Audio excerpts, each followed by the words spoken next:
Assalamualaikum warahmatullahi wabarakatuh. Alhamdulillah hari ini kita bertemu dengan tema 2 untuk penuntasan video yang terputus. Nah, kali ini Payat akan menjelaskan tentang pernapasan pada manusia dan hewan. Manusia dan hewan itu membutuhkan oksigen. Oksigen dihirup atau dihisap oleh yang namanya paru-paru. Nah, jadi manusia itu bernapas menggunakan paru-paru, membutuhkan oksigen, dan manusia ketika hasil dari pembakaran pernapasan itu nanti akan menghasilkan yang namanya karbon dioksida dan uap air. Sebagai bukti bahwa yang namanya kita mengeluarkan karbon dioksida dan uap air adalah kalian bernapas di depan cermin. Tempelkan bagian hidung kalian ke cermin, sehingga cermin akan buram dan menghasilkan air. Nah, itu membuktikan bahwa bernapas itu mengeluarkan karbon dioksida dan uap air. Berikutnya adalah pernapasan pada hewan. Pernapasan pada hewan ini dibagi menjadi beberapa. Yang pertama adalah cacing. Cacing atau vermes nama ilmiahnya itu bernapas menggunakan kulit. Seperti kita perhatikan bahwa yang namanya cacing itu tubuhnya selalu basah dan berlendir. Itu karena dia tuh sedang mengikat oksigen yang ada di sekeliling mereka. Nah, ketika tubuhnya basah, oksigen terikat dan dijadikan sebagai bahan untuk pernapasan. Nah, jadi cacing itu bernapas menggunakan kulit, permukaan kulit. Yang kedua adalah serangga. Serangga yang kalian ketahui adalah lebah. Nah, lebah, nyamuk, lalat. Lebah, bagian ekornya itu kan ada model seperti ini ya, seringkali ada belalang kayak gitu tuh. Nah, bagian ekornya itu kan ada seperti ini. Ini namanya spirakel, tempat keluar masuknya yang namanya udara. Nah, nanti spirakel masuk. Nah, udara masuk melalui spirakel dan terjadi yang namanya sistem pernapasan. Jadi serangga bernapas atau insekta bernapas menggunakan trakea. Yang kedua adalah ikan. Ikan atau pisces itu ikan dibagi menjadi 2. Ada yang bernapas menggunakan paru-paru, ada yang menggunakan insang.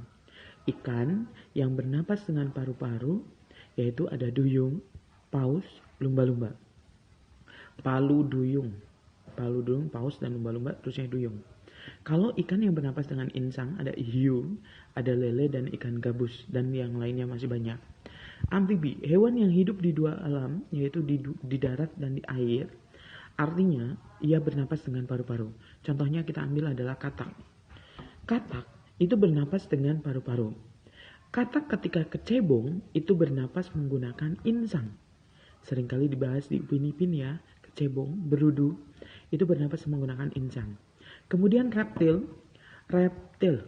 Reptil ini hewan seperti kadal, ular, belut itu bernapas menggunakan paru-paru.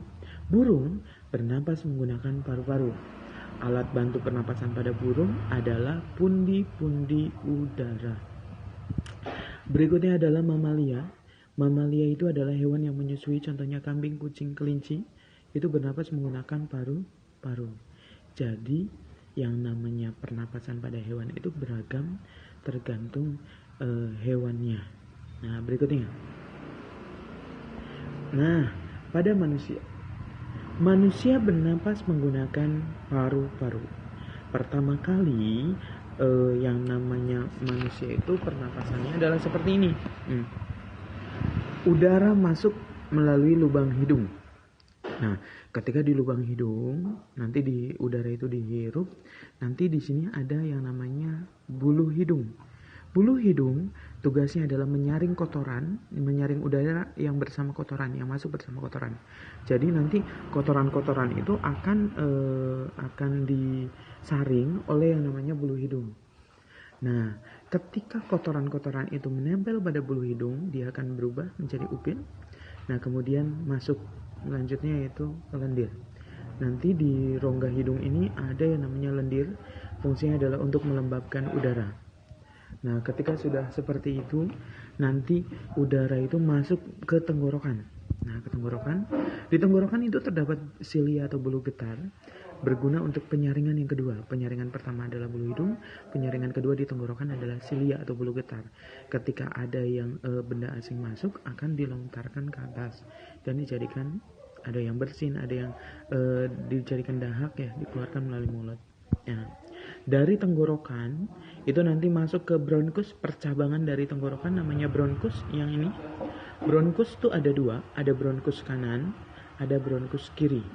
Bronkus kanan berfungsi untuk mengalirkan udara ke bronkiolus, ke paru-paru kanan. Sedangkan bronkus kiri untuk mengalirkan udara ke paru-paru kiri. Nah, dari bronkus itu nanti bercabang lagi namanya bronkiolus.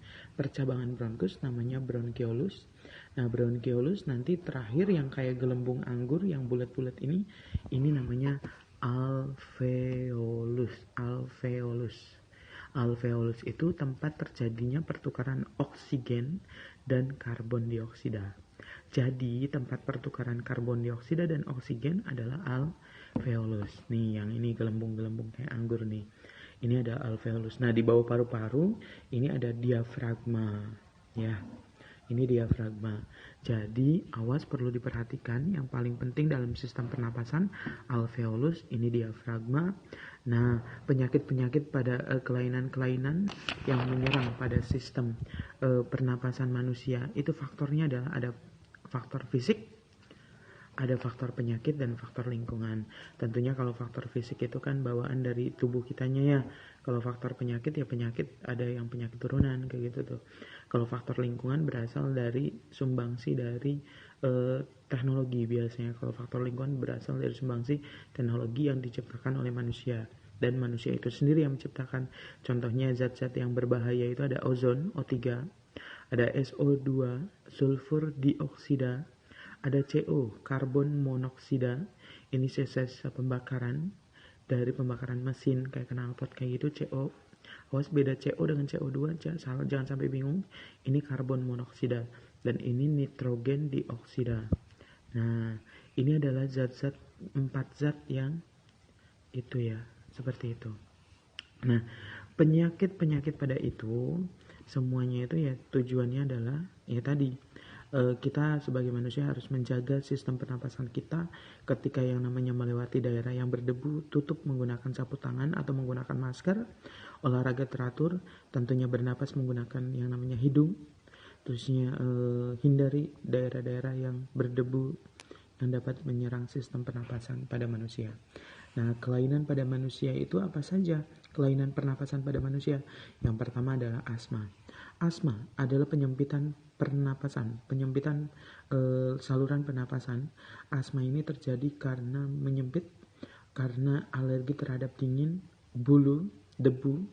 Nah, biasanya diobati menggunakan, untuk meringankannya, diobati dengan menggunakan spray yang dihisap di mulut.